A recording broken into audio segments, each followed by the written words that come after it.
Hi, my name is Dylan Reed. I'm 18 years old and I'm from Vancouver, Canada. The term I identify with most right now is gender fluid non-binary.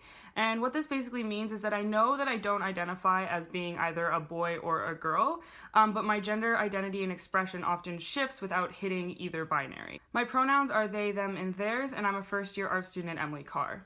I'm studying at Emily Carr in order to refine my art skills to become a tattoo artist. I've been out as non-binary for about a year and a half now, and I'm here today to talk about intersectionality. So for those of us who have never heard the word before, intersectionality is the interconnected nature of social categorizations like race, class, and gender overlapping in an individual or a group and creating an imbalance in the systems of power and oppression. Intersectionality occurs in my life when talking about my gender and how it relates to my mental illness.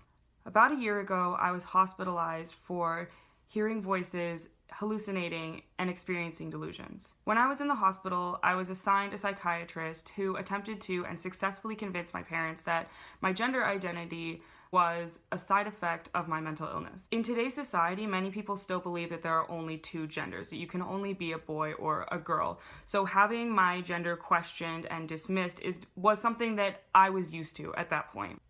When my psychiatrist challenged my gender, it was the first time I thought of my being trans as something that could be cured or something that was wrong with me. And it created a lot of self-doubt and a lot of isolation and loneliness. After I left the hospital, my care was transferred and I was diagnosed with anxiety, depression, bipolar disorder, and otherwise specified dissociative disorder -1.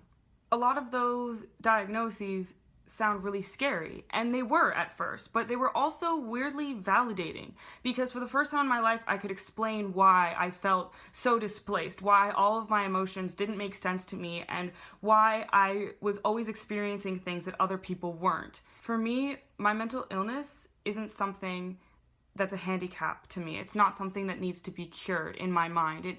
It's what makes me me, and it's how my brain works, and just because it's different from somebody else's doesn't necessarily mean it's wrong. It took me a while to get to the place that I'm at right now, and honestly, the biggest thing that helped me was a sense of community. I never would have been able to come out, and I never would have discovered anything about my gender identity if I hadn't met my best friend. He took me to groups, he introduced me to people, and I was able to comfortably explore what it meant to be transgender and what it meant to be non-binary.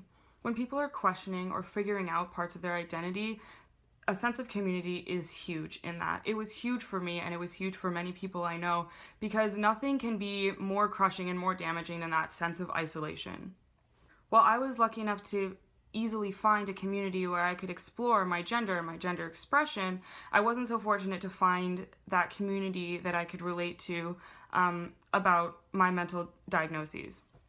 It wasn't until I was on Facebook and I heard this spoken word poem that I really felt a connection to someone else in that aspect of my life. It was the first time where someone had adequately explained what it's sort of like to be in my brain, and to me it was incredible, and that had never happened to me before in my entire life. So the reason I made this video is because when Gender Spectrum told me about their project, I couldn't wait for the opportunity to do for others what others had done for me. No one should feel alone when it comes to stuff like gender and mental illness, because both are equally hard, and both, I think, rely on a strong sense of community. Because there's 7 billion people on this earth, and we're all unique, but we're all interconnected.